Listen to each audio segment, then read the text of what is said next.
You've heard about the tanks, planes, and secret weapons of World War II, but what if I told you that there were also electric cars, and that this part of the story was almost completely erased from the books? Yes, it seems impossible, unbelievable, but the truth is that electrically powered vehicles existed, were tested, used, and then simply disappeared from the official narrative. The question that remains is, why? During World War II, as the superpowers raced for more lethal weaponry, there was a quiet movement happening behind the scenes. Research into electric vehicles was being conducted by different countries. Germany, Japan, even the United States produced prototypes. Not because they were environmentalists, but because the war demanded stealth, fuel economy, and tactical innovation. Gasoline was scarce. Supply logistics were complex, and in some contexts, such as urban military transport, isolated bases, or silent patrols, an electrically powered vehicle made perfect sense. So, why haven't you ever seen this story in a documentary? Why don't museums talk about this? Why don't we learn about this in school? The answer may be even more disturbing than you imagine. What we are going to reveal in this video is a part of the Second World War that was erased not by chance, but out of interest. Interest of those who, after the war, started to make billions of profits from fossil fuels. Interest of those who dominated the automotive industry, whose interest knew that if electric mobility proved its effectiveness during war, there would be no turning back. And you know what's worse? The technology worked. Electric cars, light trucks, military silent patrol vehicles, they existed. They were tested. Some were even used in combat. But the files over time were silenced, ignored, buried. Few people know this, and who knows? Avoid talking.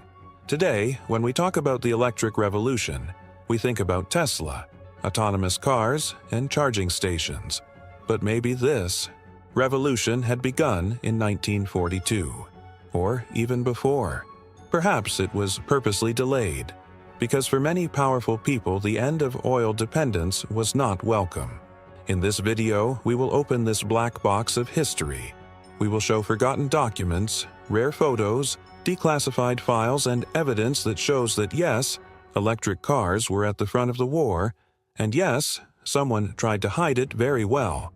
So, watch carefully, because what will you see here, it's not what the books say, it's what they preferred to forget.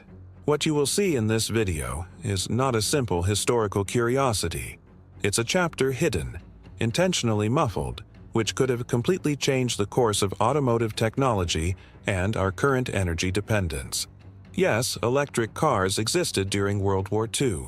They have been designed, tested, and in some cases actively used by different armies and governments.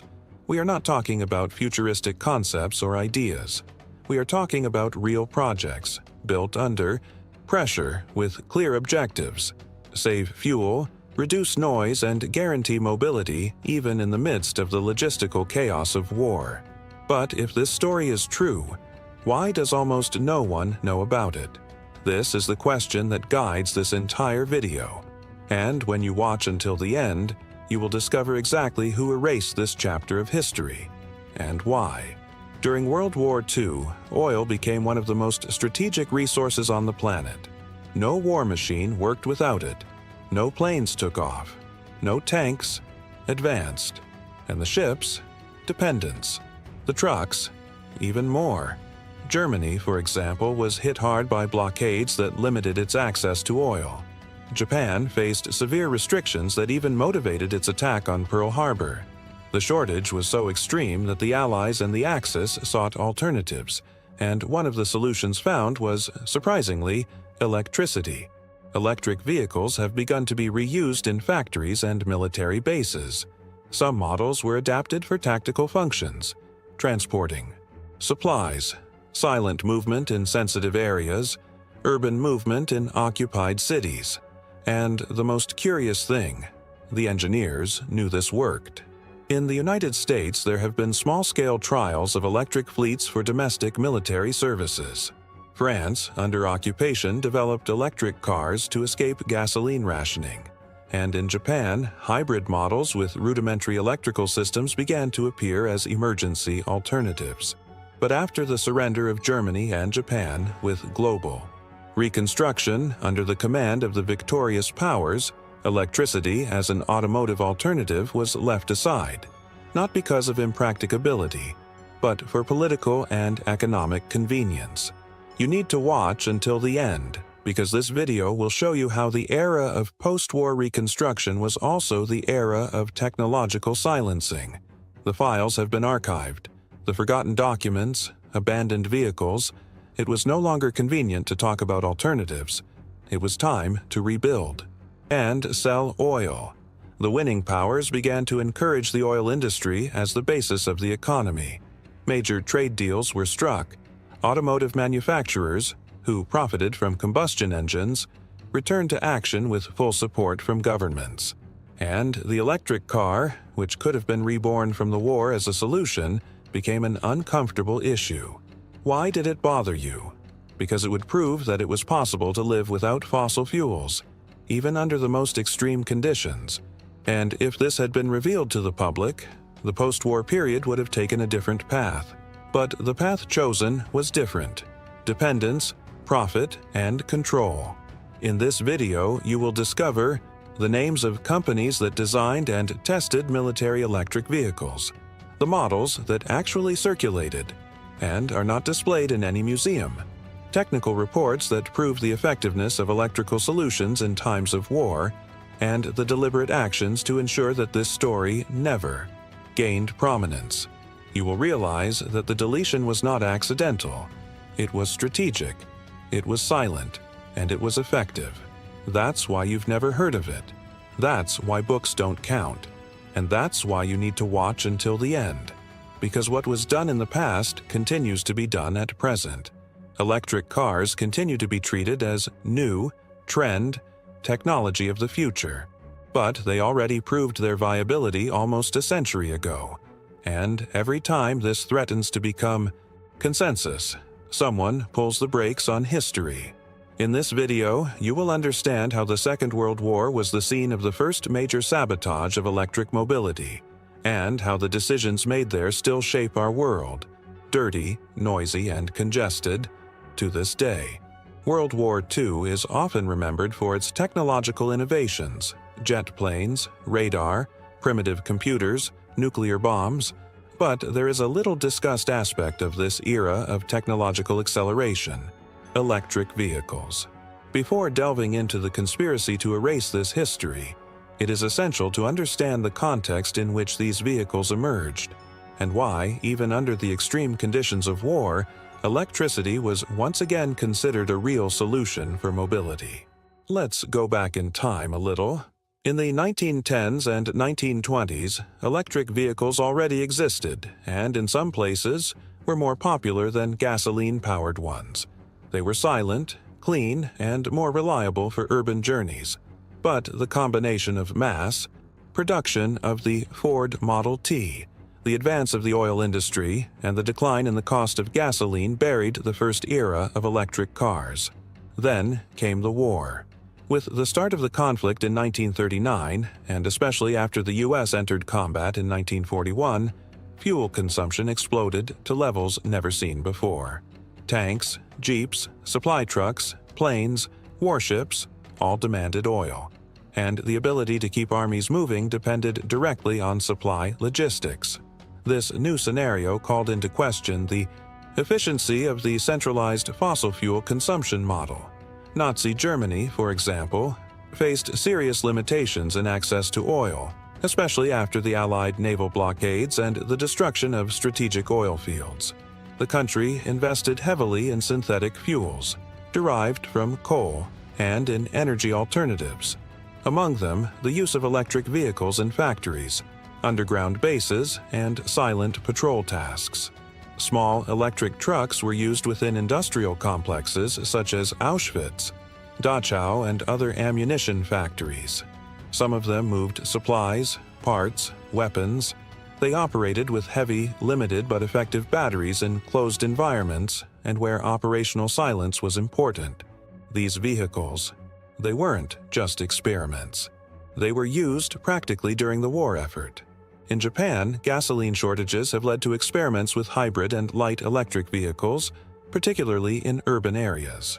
One of the most documented cases is that of the Tama electric car, developed by Tokyo Electro Automobile Co. in 1947, but with roots in research carried out during the war.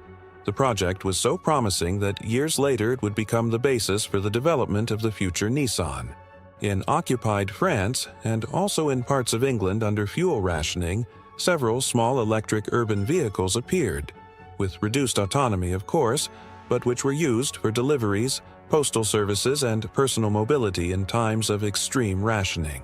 The French model, Peugeot VLV, launched in 1941, was produced with exactly this purpose, to provide a viable alternative for urban transport in a period of scarcity. In the United States, although the pressure for oil was lower due to domestic production capacity, efforts also emerged. Fleets of electric vehicles were used at Navy and Air Force bases for internal services, transporting light equipment and moving around technical areas. The Detroit Electric, which had been manufacturing electric cars since the beginning of the century, had its production partially resumed to meet small government demands. In all these cases, the motivation was clear: fuel scarcity, plus tactical need, plus urgency. Forced innovation. The war accelerated everything, including the re-evaluation of technologies that had been left aside. And that's when electric vehicles proved their value again. They did not demand oil. They had fewer moving parts. They were silent, an advantage in war zones. They could be charged with locally generated energy, even in areas with damaged infrastructure. But with the end of the war, everything changed. Oil started flowing again. Economies were rebuilt based on mass consumption, and mobility began to be guided by three vectors: combustion, speed, and industrial expansion. Electric vehicles, even though they worked well behind the scenes of the war, were left behind. The factories that produced them were converted to mass production of gasoline cars. The documents have been archived. The forgotten stories. And the world entered the age of oil. But the evidence remained. In declassified files, technical reports, catalogs of forgotten prototypes, and even in very rare photos and videos. Few research this, even fewer talk about the subject. And this silence is precisely what attracts the most attention. Why should a technology that was useful in one of humanity's most difficult periods disappeared so quickly after proving its effectiveness? In the next block, you will understand who benefited from this disappearance, and more, as this erasure was part of a much larger plan to energy control, commercial domination, and historical narrative. Because, as you've already begun to realize, not every story is told. Some are deliberately deleted. If electric vehicles proved their effectiveness during World War II, whether they were used in factories, patrol zones, and even by governments with fuel restrictions, why did they disappear so quickly after the end of the conflict? And more. Why was this part of history hidden, ignored, erased? The answer is simple, but uncomfortable. Someone had a lot to lose from the success of electric mobility. The war is over, but a new kind of battle has begun. The battle for control of the post-war world. And we're not just talking about ideology, reconstruction, or diplomacy. We are talking about something more basic: energy. The world was emerging from a global war with hunger, destruction, and thirst for reconstruction. It was time to rebuild industries, cities, and entire economies. And this reconstruction would have fuel, literally, the oil. Oil was the real winner of World War II. The oil industry, especially in the United States, has seen its demand explode. The Marshall Plan, for example, the economic reconstruction program for Western Europe, didn't just include money, infrastructure, and food. He brought with him a strategic energy alliance which established oil as the backbone of Western economic growth. It was the birth of the combustion era as a global project. And in that, electric cars were a problem, a real problem, a silent threat, because war archives and records showed that electricity worked as an alternative, that it could replace fuel in several applications, that there was viable technology, and that, with investment, it could become even better. But who would want that? The large automakers wanted to sell combustion engines, cheaper to manufacture on, at a scale and with recurring after-sales profits.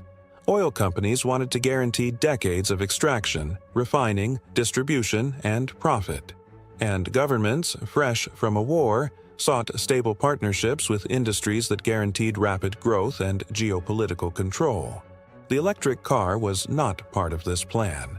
It did not generate continuous dependence. It did not support a complex and profitable supply system. And, perhaps most importantly, it took power away from those who controlled the oil.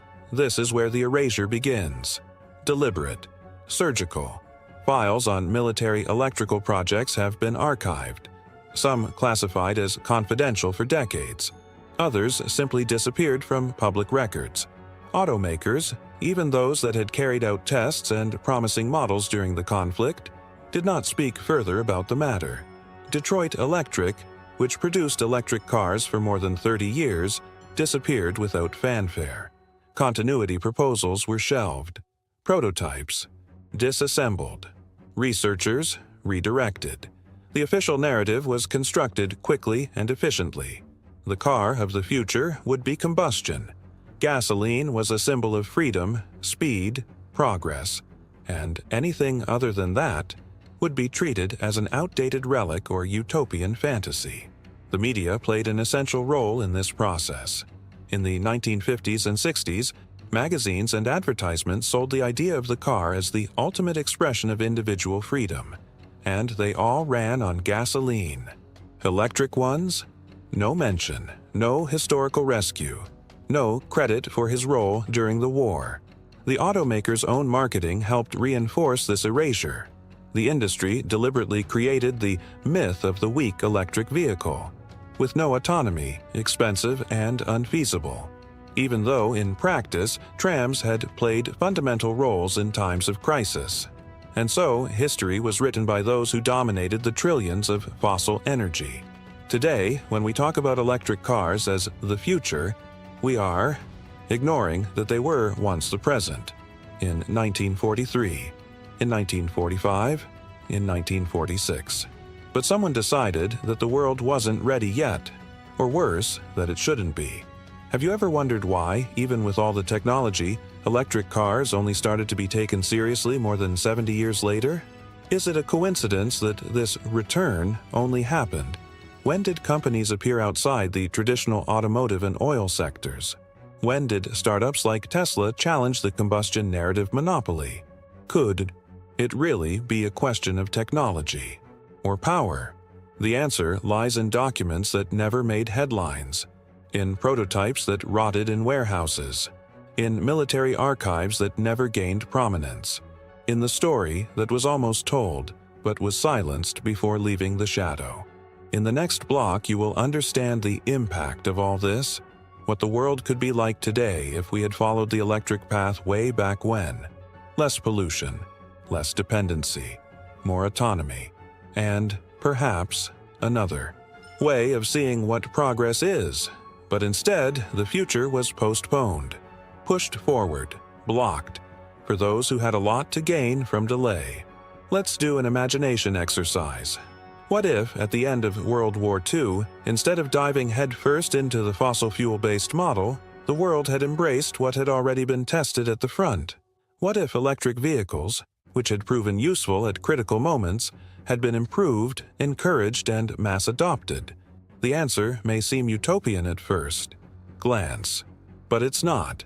It is logical, plausible, and deeply uncomfortable, especially for those who have profited from delayed innovation. Imagine that, in 1946, instead of reinvesting in the development of combustion engines, the large automakers in the USA and Europe had invested in improving electric engines. Imagine that governments had created real incentives for the production and purchase of electric vehicles, as part of economic and energy reconstruction. Imagine that, instead of expanding the gas station network, we had built charging infrastructure in cities, in houses, on expressways. The world would have gone down a completely different path. In the following decades, electric motors would be much more advanced than they are today. Batteries would have evolved decades in advance, with more investment, more demand, more innovation. Air pollution would be drastically less. Cities would be quieter.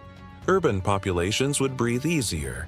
And maybe, just maybe, we weren't facing a global climate breakdown. But it doesn't stop there. This change would have profoundly affected international geopolitics. Much of the conflict and political instability of recent decades is linked to oil. Wars, coups, military interventions, economic sanctions, all revolve around the control of black gold. If the world had reduced its dependence on oil by 1950, the map of global power would have been different. Countries today dependent on oil exports might have diversified their economies. Great powers perhaps had less reason to intervene in strategic territories. The human and environmental cost of this energy dependence would be incomparably lower. And from an urban point of view, cities were shaped for the combustion car. Noise and air pollution have become an accepted, almost inevitable, byproduct. Expressways destroyed entire neighborhoods. Urban centers became parking lots. But with electric vehicles prevalent, cities could have been designed with a different focus: walkability, silent public transport, decentralization, autonomy. Electric energy, in turn, would have developed as strategic infrastructure. Decentralized production, through sources such as solar and wind, would have had incentives much earlier. Small-scale generation, residential, community, would have strengthened entire regions, reducing dependence on large energy conglomerates. Instead of an energy matrix based on the concentration of power, we would have a more distributed, more democratic, more resilient structure. And the consumer, ordinary citizens, would have directly benefited. Less maintenance costs, electric motors require fewer overhauls, less fuel expenses, more access to clean technologies, more freedom in the face of fluctuations in global oil prices.